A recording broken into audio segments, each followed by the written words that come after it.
오늘 우리들에게 주시는 하나님의 말씀은 창세기 17장이 되겠습니다. 창세기 17장 9절부터 마지막 27절까지요. 한 절 한 절씩 한번 읽어볼까요? 하나님이 또 아브라함에게 이르시되 그런즉 너는 내 언약을 지키고 내 후손도 대대로 지키라. 자는 다 할례를 받으라. 이것이 나와 너희와 너희 후손 사이에 지킬 내 언약이니라. 너희는 표피를 베어라. 이것이 나와 너희 사이의 언약의 표징이니라. 너희의 대대로 모든 남자는 집에서 난 자나 또는 너희 자손이 아니라 이방 사람에게서 돈으로 산 자를 막론하고 난 지 8일 만에 할례를 받을 것이라.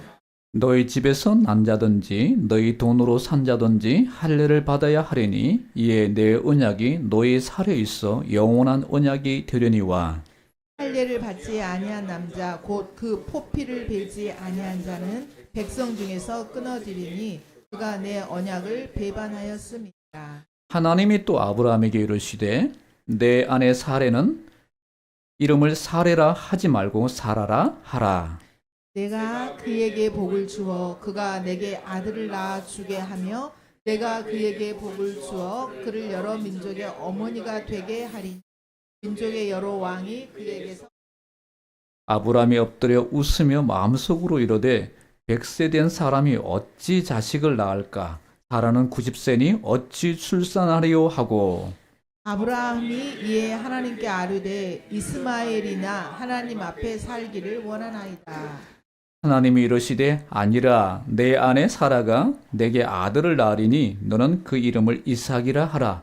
내가 그와 내 언약을 세우리니 그의 후손에게 영원한 언약이 되리라. 이스마엘에 대하여는 내가 내 말을 들었나니 내가 그에게 복을 주어 그를 매우 크게 생육하고 번성하게 할지라. 그가 12두령을 낳으리니 내가 그를 큰 나라가 되게 하려니와. 내 언약은 내가 내년 이 시기에 사라에게 내게 낳을 이삭과 세우리라.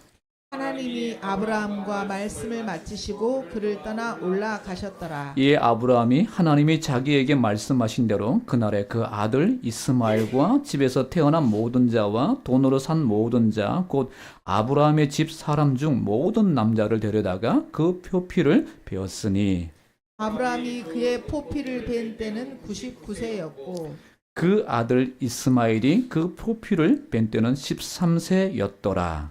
그날에 아브라함과 그 아들 이스마엘이 할례를 받았고 우리 같이 합시다. 그 그 집의 모든 남자 그 집에서 태어난 자와 돈으로 이방 사람에게서 사온 자가 다 그와 함께 할례를 받았더라. 아멘. 우리 옆 사람들하고 인사하실까요? 오늘 두 가지 인사하십니다. 설명절 잘 보내시기를 바랍니다 라고 인사합시다.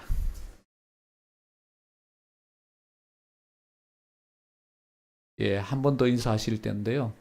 언약 안에서 자유하십시오 라고요.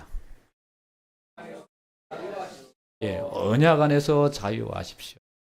여기서 많이 듣던 말이죠. 지난주 말씀 제목입니다. 언약 안에서 자유하라. 오늘은 저는 여러분들과 같이 하나님의 언약 찾기라는 제목으로 같이 말씀을 나누려고 합니다. 말씀 시작은 조상 땅 찾는 내용부터 먼저 시작하려고 해요.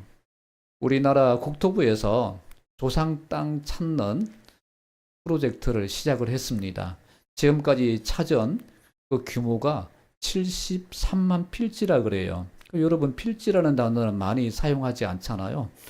어느 정도냐면 서울 지역이 있잖아요. 지역의 약 4분의 1 정도를 찾았다고 그래요. 그 규모의 값이 수십조라고 합니다. 수십조. 관심이 가죠? 저도 여기 좀 관심이 있어서 한번 제 이름을 넣고 저희 아버님의 이름을 넣고 해봤는데 땡이었어요. 조상들이 남긴 게 없더라고요. 찾지 못한 땅 규모가 있는데 수백만 필지가 아직 남아있다고 합니다. 여러분들 한번 해보세요. 유씨 가문 집 한번 해보세요. 우리 김씨 가문도 한번 해보시고요. 우리 안씨 집도 한번 해보시고, 우리 유 집사님도 한번 해보세요. 혹시 뭐 알아요? 예, 서울 어떤 구석에 또 우리 할아버지가 또 우리 그 조상이 남기고 간 땅이 있을지 우리 임 집사님도 한번 해보세요. 예, 아주 간단하더라고요. 너무 뭐 그렇게 어려운 것도 없더라고요. 그러니까 남아 있는 그 땅이 수백만 필지가 되고, 그리고 그 값이 뭐 수십조에서 뭐 수백조에 이르는 규모라라고 이렇게 발표가 되었습니다. 저는 이 이야기를 하면서 하나님의 언약을 우리가 좀 찾았으면 좋겠다는 생각이 이렇게 강하게 들었어요. 땅 찾은 건 우리에게 많은 도움이 되죠. 육신의 도움도 되기도 하고 우리가 생활하는데 많은 도움이 되는 부분입니다. 그러나 하나님의 언약을 잃어버리면, 언약을 알지 못하면 자유함을 몰라요. 하나님 앞에서 자유함을 몰라요. 어떤 자유함을 모르냐면, 하나님 앞에서 내가 열심 낼 때, 기도할 때, 또 우리가 또 주일 성수를 굉장히 중요하게 하잖아요. 주일 성수를 한 번 안 했어. 어쩌다가 한 번 안 했어. 그때부터는 마음이 엄청 무거워지는 겁니다. 혹시 하나님이 번개 때리는 거 아닌가? 혹시 내 월급을 거두어 가시는 거 아닌가? 혹시 건강에 문제가 생기는 거 아닌가?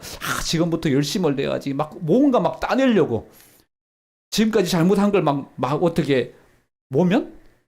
어떻게 그냥 해보려고 하는 그런 열심을 엄청 내가지고 한참 하다 보면 이제 잊어버리거든요. 잊어버려서, 이제 지금쯤은 이제 주님이 조금 봐주시겠구나. 이제 괜찮아. 주일 여기 예배 몇 번 안 드린 거 이제 넘어갈 수 있어. 이렇게 생각한다는 겁니다. 여러분, 그런 것이 아니라 언약의 말씀 안에서 참 자유함을 누리는 성도가 되시기를 축복합니다. 그리고 언약 안에서 우리에게 주어진 놀라운 것들이 있거든요. 이걸 모르면 신앙생활이 그렇게 즐겁지가 않아요.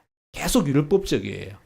그래서 저는 오늘 여러분들과 같이 하나님의 언약을 찾아서 그 안에서 자유를 누리고, 그리고 더 풍성한 삶을, 주님께서 이 땅에 오신 것은 풍성한 삶을 주시기 위해서 오셨다고 그랬잖아요. 여러분 풍성한 삶을 살고 있습니까? 마음이 풍성하세요? 육신적으로는 그렇지 않다 할지라도 마음이 지금 풍성하냐고요. 예수 안에서 지금 풍성하냐고요. 풍성해지시기를 축복합니다.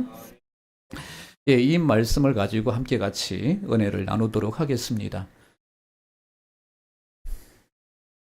예, 그 첫 번째가 육신의 할례의 언약과 마음의 할례 언약입니다.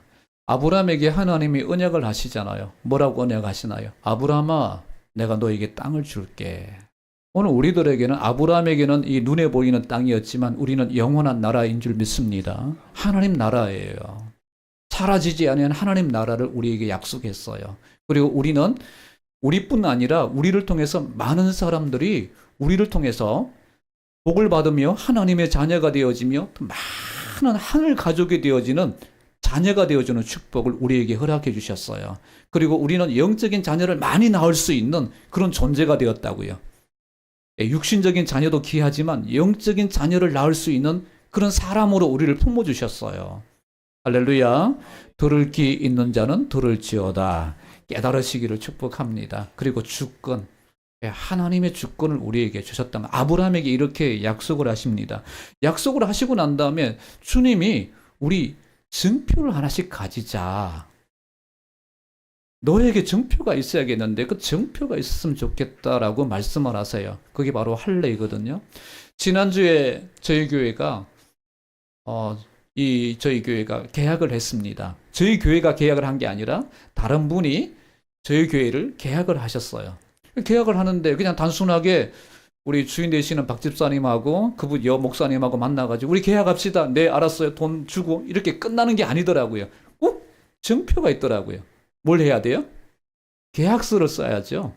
예, 부동산 가서 계약서를 썼습니다. 이렇게 계약서를 쓰듯이 하나님은 아브라함한테 너와 나 사이에 분명한 증표를 하나 가지자는 겁니다.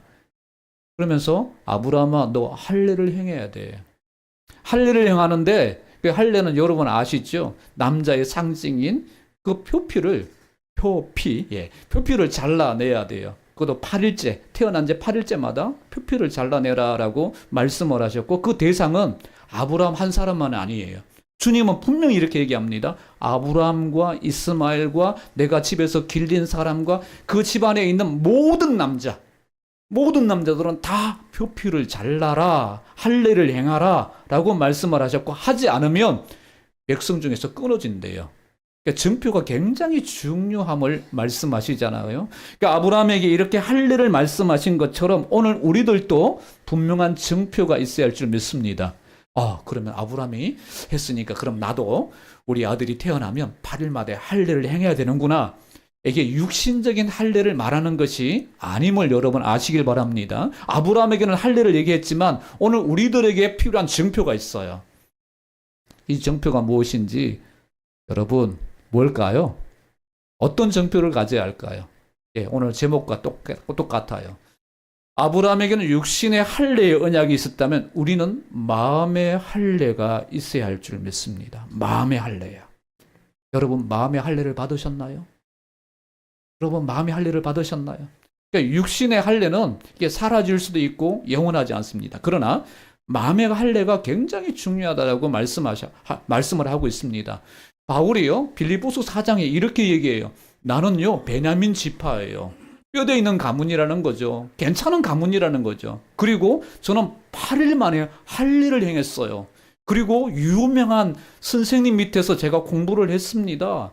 지금까지 제가 율법에 얼마나 열심을 낸지 모릅니다. 율법 이르면 정말 제가 술술술 다 얘기할 수 있을 만큼 저는 굉장히 율법에 깊이 있는 그런 사람입니다. 그런데요, 나 이거 다 버리겠어요. 좋은 가문, 8일 만에 할례를 행한 이 상징적인 아주 멋있는 것, 이런 것까지 난 다 버리겠다는 겁니다. 다 버리되 뭘 취하겠다고요? 십자가. 예수님을 나는 더 귀하게 여깁니다라는 이런 고백을 드리면서 로마서에는 이렇게 고백합니다. 우리 한번 같이 읽어봐요. 시작. 무릇 표면적 유대인이 유대인이 아니요 표면적 육신의 할례가 아니니라. 오직 이면적 유대인이 유대인이며 할례는 마음에 할지니 영에 있고 율법 조문에 있지 아니한 것이라. 그 칭찬이 사람에게서가 아니요 다만 하나님에게서니라. 아브라함에게 하나님이 아브라함아 너가 진짜 약속의 자녀인 거 믿어? 하나님이 너를 통해 가지고 큰 민족을 이룰 것을 믿어? 마음으로 먼저 믿었고 그 다음에 뭐가 필요하다고요? 할례가 필요하다라고, 증표가 필요하다라고 말씀하신 것처럼 오늘 우리들에게는 무슨 할례가 필요하다고요?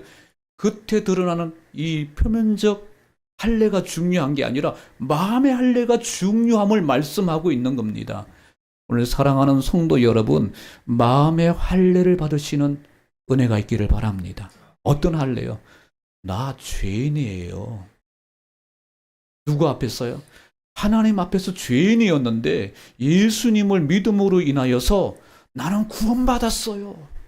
나는 지금까지 내가 주인이었는데 이제부터는 내가 주인이 아니라 예수님이 주인이에요. 입으로도 고백해야 하고 내 삶에도 이게 뭐 해야 된다고요? 벗겨져야 돼요. 내 마음이 벗겨져야 된다고요. 내 마음이 하는 예수 그리스도의 그 은혜로 인하여서 벗겨져야 된다고요. 할례가 일어나야 되는 겁니다. 또 내 육신의 힘으로 나는 할 수 있어. 내가 모든 것을 할 수 있어. 나는 이랬던 사람이 아니야. 나는 할 수 없는 사람이야. 주님이 도와주지 아니하시면 나는 아무것도 할 수 없어. 주님이 하십니다. 라고 이런 고백이 절로 나오는 이런 마음의 변화를 여러분 받으시기를 축복합니다. 이 내용들을 가장 잘 살았던 인물을 저는 베드로라고 저는 생각합니다. 베드로가요. 예수님이 말씀하시잖아요. 깊은 곳에 가서 그물을 던져라. 그랬더니 베드로가 저는 말씀에 의지해서 제가 밤새 내내 수고해보고 제 힘대로 다 해봤지만 안 되지만 말씀 의지한대요. 말씀 의지하고 제가 가서 그물을 던지겠습니다. 그물을 던집니다. 말씀대로 의지했더니 정말 많은 고기가 잡혔어요. 잡히고 이 고기를 잡아가지고 무트로 나와서 주님 앞에 섰습니다. 베드로가 어떻게 하나요? 무릎을 꿇습니다. 누구 앞에? 하나님의 아들 예수 그리스도 앞에. 지금까지는 선생으로 여겼어요. 지금은 하나님의 아들로 그렇게 여기질 않았어요. 이 사건을 통해 가지고 와, 이분 진짜 하나님의 아들이네. 이분과 이분 앞에서 나를 보니까 정말 나는 죄인이네? 이런 경험을 합니다. 영적 경험을 해요. 오늘 저와 여러분들도 이 경험이 분명히 있기를 축복합니다. 주님 앞에 서 보니까 나는 진짜 죄인이다. 나는 도저히 그분 앞에 설 수 없는 존재구나. 내 힘으로는 아무것도 할 수 없는, 구원을 이루는데 아무것도 할 수 없는 그런 존재이구나라고 여기면서 주님, 저 죄인이에요. 나를 떠나세요. 주님 앞에 서니까 나는 도저히 설 수가 없어요. 이런 고백을 드립니다. 그 이후에 주님이 자꾸 이런 얘기 하십니다. 얘들아, 나는 예루살렘에 올라가면 죽는다. 그것도 대제사장들과 서기관들과 저 종교 지도들을 통해서 죽을 것이다. 그리고 다시 살아날 것이라고 얘기합니다. 베드로는 이야기를 들을 때마다 답답해서 미치겠어요. 왜 주님이 자꾸 약한 말씀을 하세요? 으쌰 힘내가지고 얘들아 힘내라. 저 정부 뒤집어 버리자. 우리는 로마까지 이길 수 있어. 내 능력이 엄청나니까 너희들 함께 같이 하자. 이렇게 멋있는 말, 좀 지도자로서 이런 말을 해주면 딱 좋을 텐데 자꾸 죽는다고 그래요. 여러분, 제가 앞에 서가지고 여러분, 저는요 아무래도 목회를 1년은 하다가 그냥 말겠어요. 저는 못할 것 같아요. 저는 그만둬야 할 것. 이런 얘기를 계속 강조한다면 여러분 저를 따르시겠어요?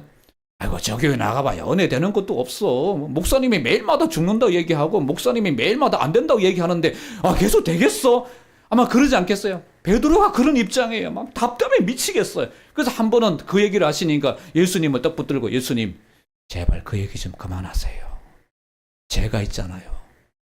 여기 있는 사람 다 버린다 할지라도 저 안 버릴 거예요. 끝까지 예수님 뒤 옆에서 딱 지키면서 방해하는 사람들 다 그냥 다 몰아낼 거예요. 그러면서 예수님 붙잡을 때 어떻게 합니까? 말고라는 이 종의 길을 그냥 딱 잘라 멋있게 한번 딱 자르잖아요. 그랬더니 주님이 이것까지도 그만해라. 떨어진 기어 다시 해가 주워가지고 딱 부져주시면서 베드로야 혈기 부리지 마. 이런 눈치로 하시잖아요. 근데 어떻게 되었어요? 예수님이 붙잡혀가지고 갈 때에 여종이 너 예수님 제자지? 아닌데? 두 번째 물으면 돼. 너 제자 맞지? 아닌데? 세 번째 그러니까 그때는 거품을 물고 저주합니다. 야, 나 저 사람 몰라. 예수님을 저주하면서까지 부인했던 사람이에요. 뭐 때문에? 목숨 때문에. 자기 목숨 지키려고. 그렇게 몇 시간 전에는 호언장담하면서 내가 주님 옆에, 내가 오른편에 있는 칼 아닙니까? 이러면서 자랑했던 그 베드로가 여종 앞에서 무너지고 있는 모습을 성경은 기록하고 있거든요. 그리고는 닭이 웁니다. 베드로 나가서 통곡합니다. 내 힘으로 주님을 지킬 줄 알았는데, 내 의지가 대단할 줄 알았는데, 나는 할 수 있는 사람인 줄 알았는데 아무것도 아니구나. 특히 이 목숨을 지키는 데는 아무것도 아니구나. 목숨 앞에 내가 무너지는구나.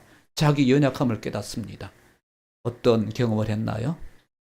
연약함을 경험하는 마음의 할례를 받습니다. 양파가 껍질을 벗듯이 자기가 아주 단단해졌던 그 의지가 확 무너집니다. 내 의지가 단단한 게 아니구나. 주님이 나를 붙들어 주지 아니하시면, 정말 주님이 나를 붙들어 주지 아니하시면, 기도로 내가 서 있지 아니하면 정말 나는 한순간 무너질 수밖에 없는 그런 연약한 존재구나. 그러면서 땅을 치며 눈물을 흘리며 기도합니다. 눈물을 흘리며 기도해요.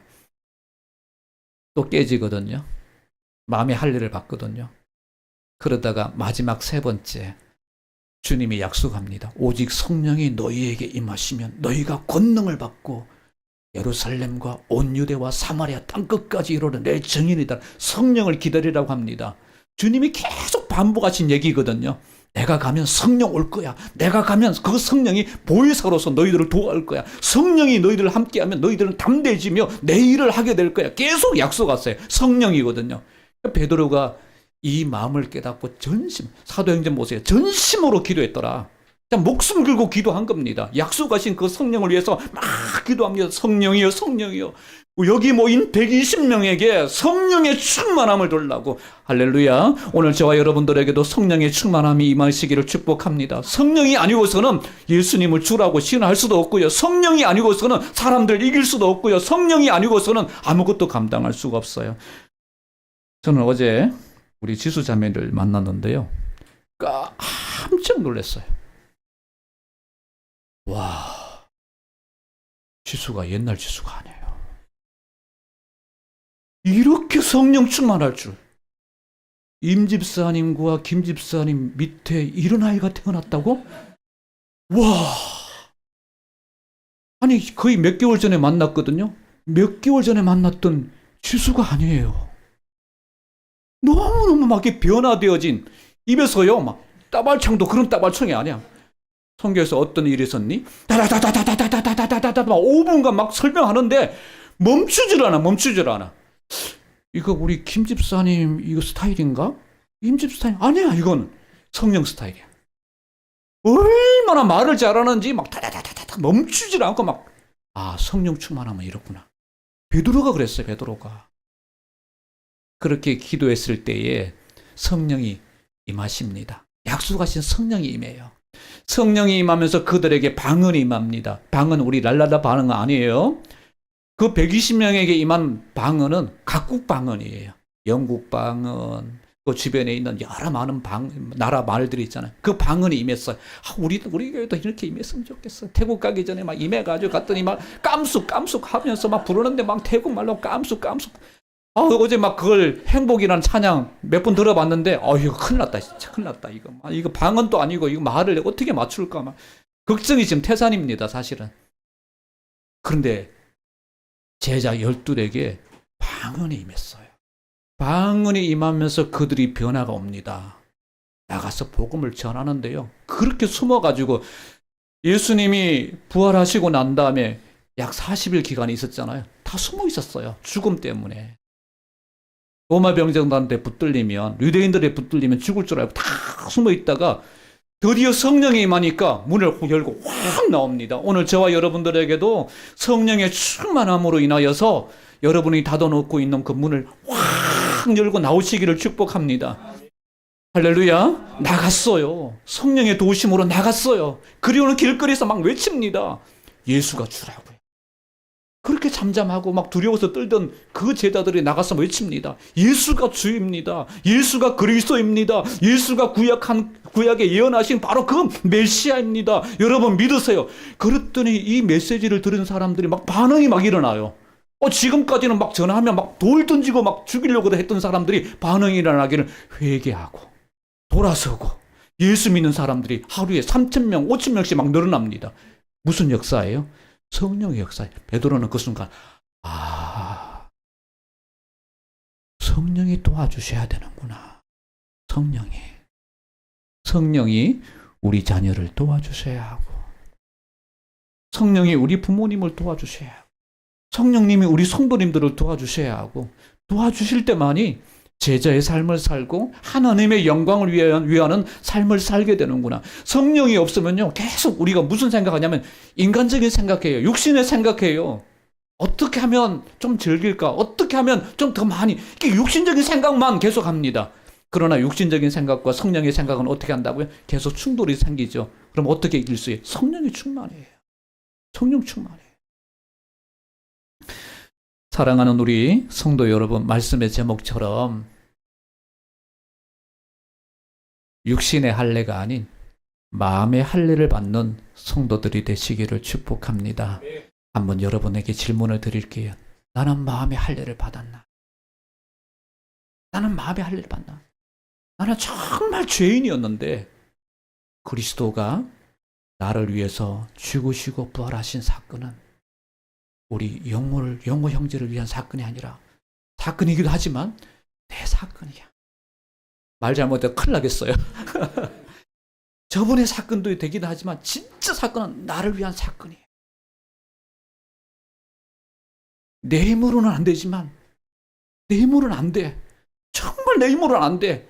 난 내 힘으로 된다고 생각해. 내 힘으로는 안 돼. 이런 정말 결정적인 어떤 경험이 있기를 축복합니다. 내 마음이 이렇게 확 바뀌는 거예요. 내 마음이 바뀌는 거.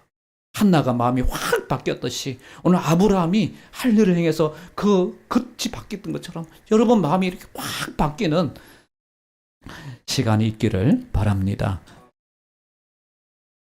네. 이걸 보여드리려고 그랬는데 제가 그림까지 다 그렸는데 또 넘어가게 되네요.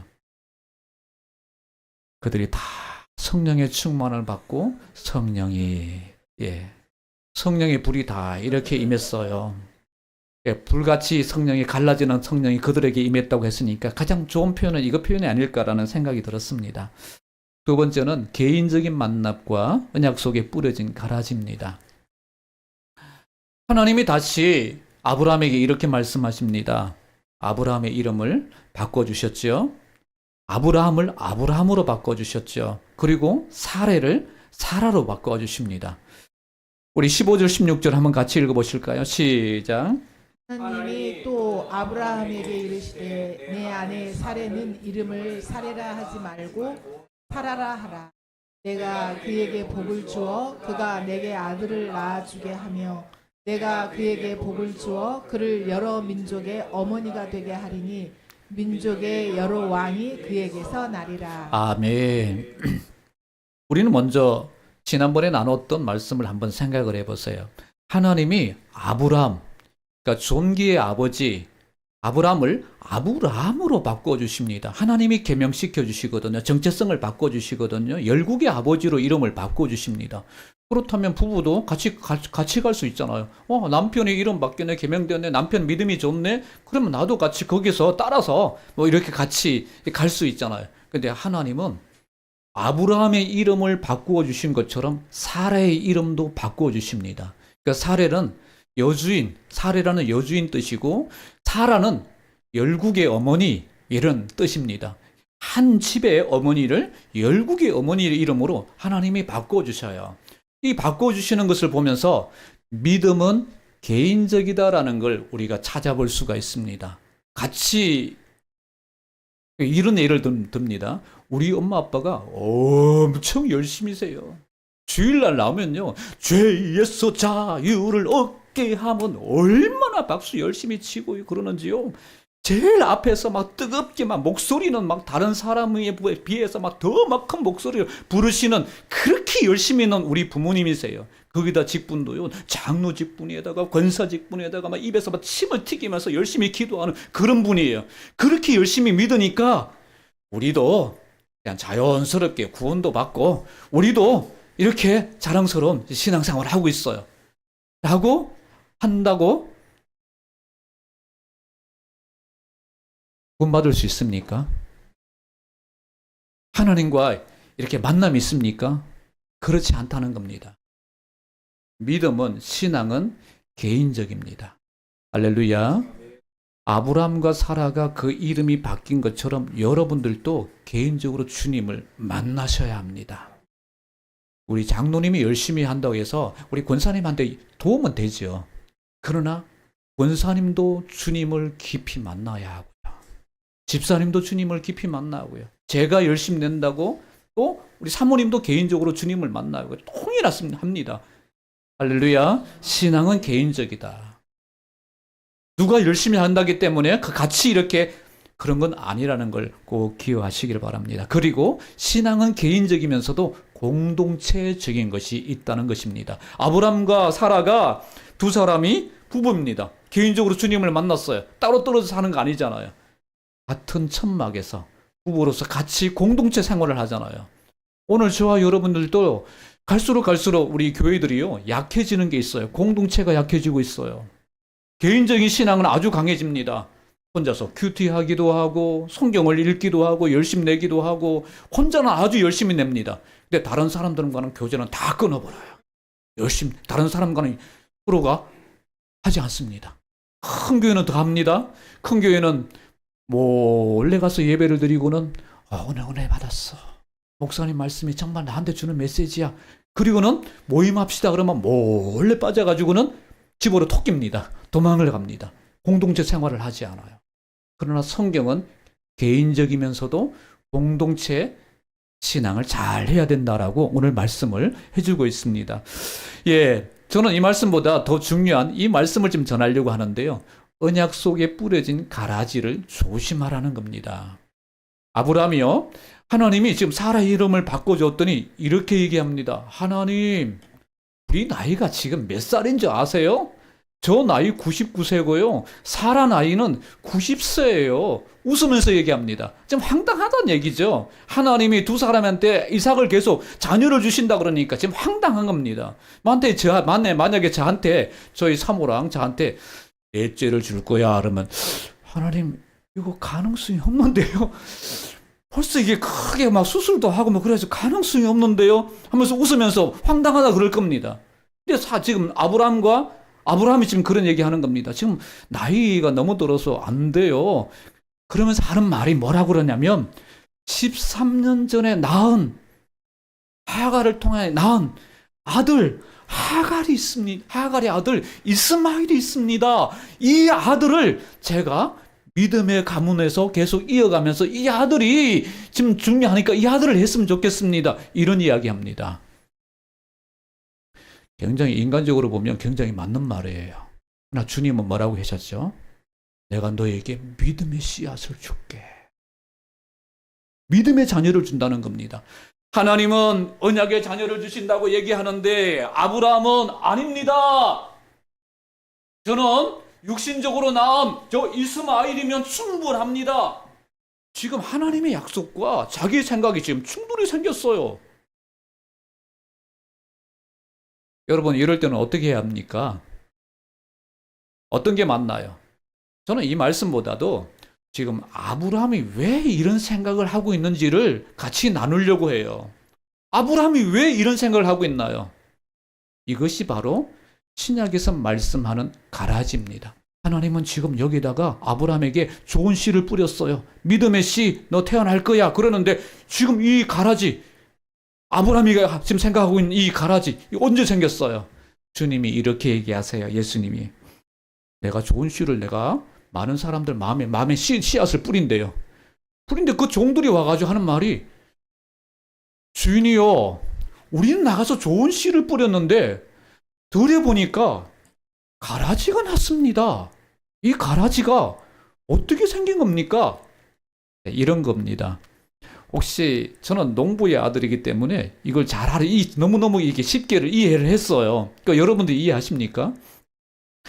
논에 보면 이 볕 이삭이 있고 가라지가 있어요. 가라지가 보이시나요? 여러분, 여기 이렇게 동그라미 속에 이게 가라지거든요. 이게 이삭이 나야만이 알 수 있어요. 이삭이 나지 않으면 벼인지 가라지인지 전혀 몰라요. 그 농부는 뭐만 뿌렸어요? 예, 벼만 뿌렸어요. 벼만 뿌렸는데 신기하게 이렇게 가라지들이 꼭 나와요. 그러니까 주님이 이 이야기를 통해서, 이 비유를 통해서 이렇게 합니다. 이 가라지가 어디서 나는 겁니까? 그랬더니 원수가 뿌리고 갔구나. 원수는 사단을 얘기합니다. 하나님은 좋은 씨를 뿌리는 반면에 사단은 우리한테 와서 뭘 뿌리고 간다고요? 아브라함에게 이 마음을 뿌린 것처럼 우리 마음속에 가라지를 계속 뿌리고 간다는 겁니다. 약속이 아닌 다른 인간적인 생각을 계속 뿌리고 간다는 것입니다. 오늘 이 말씀 속에서 여러분 잘 분별하시기를 축복합니다. 하나님이 약속하신 그 약속의 말씀을 여러분 붙들어야지 자꾸 인간적인, 아님 사단이 뿌린 그 말씀, 사단이 뿌린 그 가라지를 취하지 않기를 축복합니다. 말씀이 좀 어려운가요?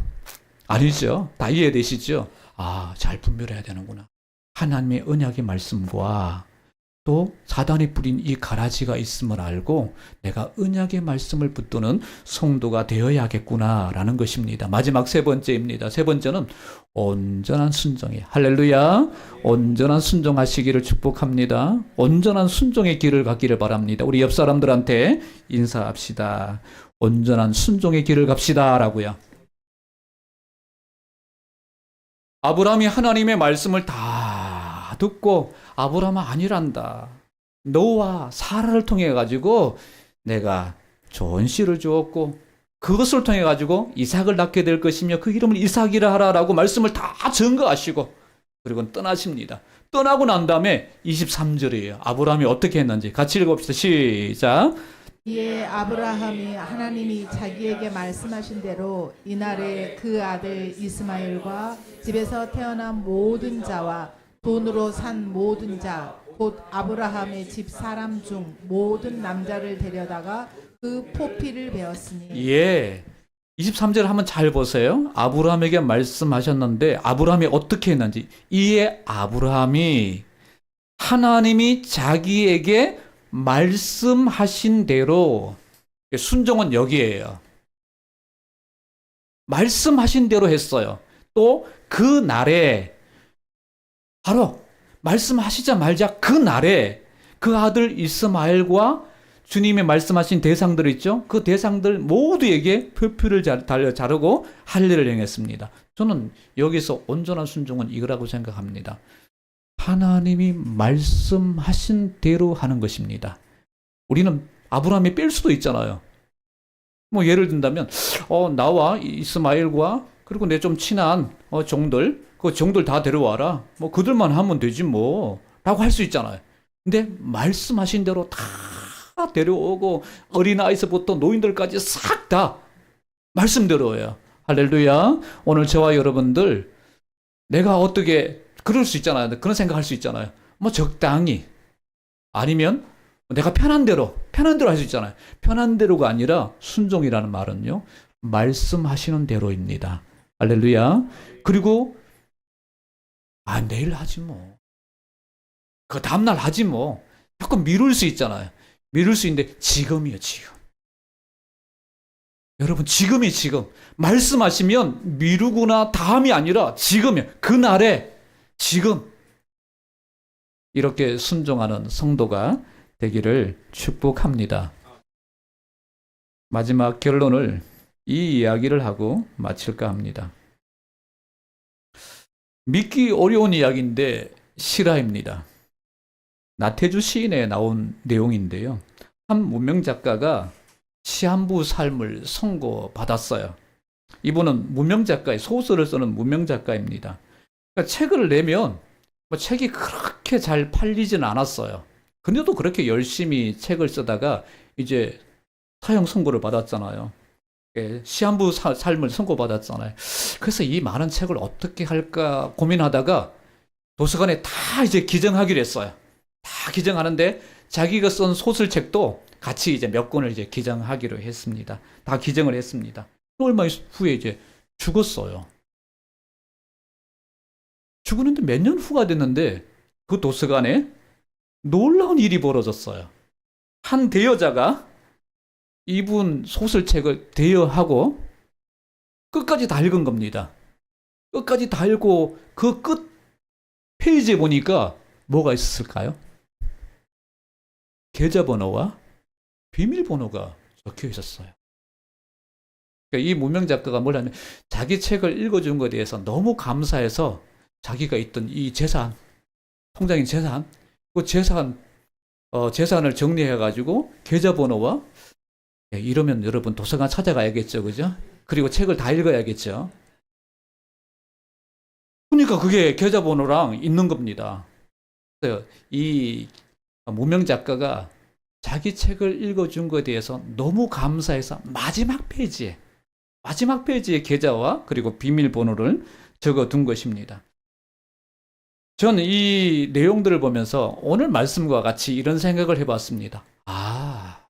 우리가 언약을 계속 찾아봐야 되겠구나. 그냥 대충 알고 있는 언약이 아니라 이 언약이 이런 거구나. 주님과 나 사이에 이런 깊은 언약이 있었구나. 찾으면서 좀 더 그 깊은 의미를 알아가는 성도가 되었으면 좋겠다라는 그런 생각을 이 예화 속에서 발견하게 되었습니다. 사랑하는 우리 성도 여러분, 주님이 말씀하신 언약을 더 발견하시고 그 안에서 자유를 누리시고 그 안에서 풍성한 삶을 사는 성도가 되기를 축복합니다. 말씀의 결론을 보면 육신의 할례 언약이 아니라 마음의 할례를 받아야 할 줄 믿습니다. 개인적인 만남이 있어야 합니다. 그리고 주님이 뿌리신 그 언약이 있는 반면에 가라지 사단 마귀가 뿌린 가라지가 있기 때문에 거기에 섞이지 않고 잘 분별하는 성도가 되기를 바랍니다. 그리고 주님이 말씀하셨다면, 언약하셨다면 온전한 순종이 우리 성도님들에게 있기를 축복합니다. 기도합시다. 기도할 때요, 하나님과 맺은 언약을 주님, 이번 기회에 한번 찾아보게 하소서. 그리고 명령하신 말씀은 온전히 순종할 수 있도록 도와달라고 이 기도 제목을 가지고 기도하겠습니다.